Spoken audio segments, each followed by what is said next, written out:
sir. Let's leave aside Christianity and historical examples for a second. All night you guys have been grappling with issues like morality and, what is right, what is wrong, and meaning.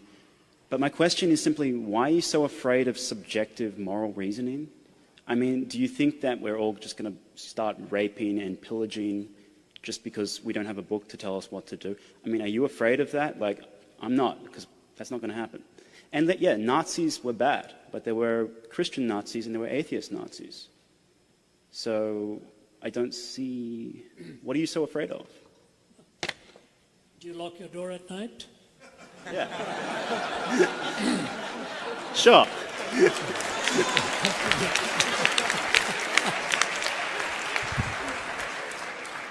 I hear what you're saying. Sounds very cavalier, though. My goodness. If we weren't afraid of all of this, we would not be in a national debt.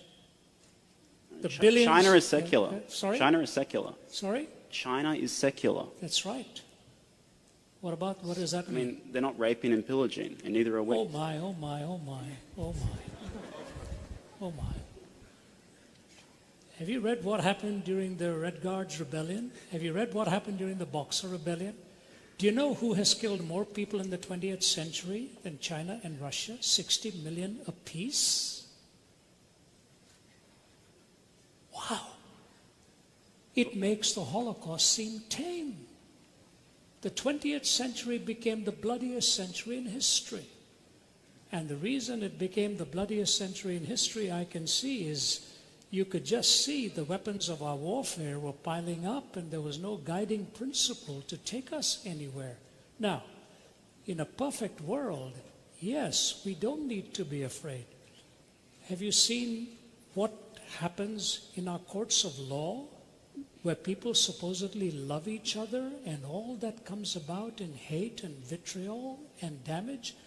I don't think the question is fairly stated as what are you afraid of. I'm just saying it is basically unlivable. I didn't conclude that. An atheist like Jean-Paul Sartre concluded it. We killed more people in the 20th century than the previous 19 put together. And your question is, what are we afraid of? The fact of the matter is, if morality is purely subjective, then you have absolutely nothing from stopping anybody for being a subjective moralist to choose to just zing one through your forehead and say, that's my answer. How do you stop that? Obviously, you don't believe that's the way it should be. No, neither do I. So it's not a case of what am I afraid of. It's a case of the fact that if you're willing to say to me that moral reasoning can be purely subjective, I just say to you, look out, you ain't seen nothing yet if everybody believed what you did. Do you know, funny, interesting, when I was in the Soviet Union, former Soviet Union, Stalin eliminated 15 million of his own people. 15 million of his own people.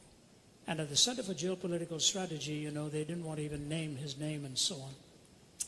His daughter, Svetlana, made the comment. It is quoted both by Malcolm Muggeridge in his writings and by historian Paul Johnson in Modern Times.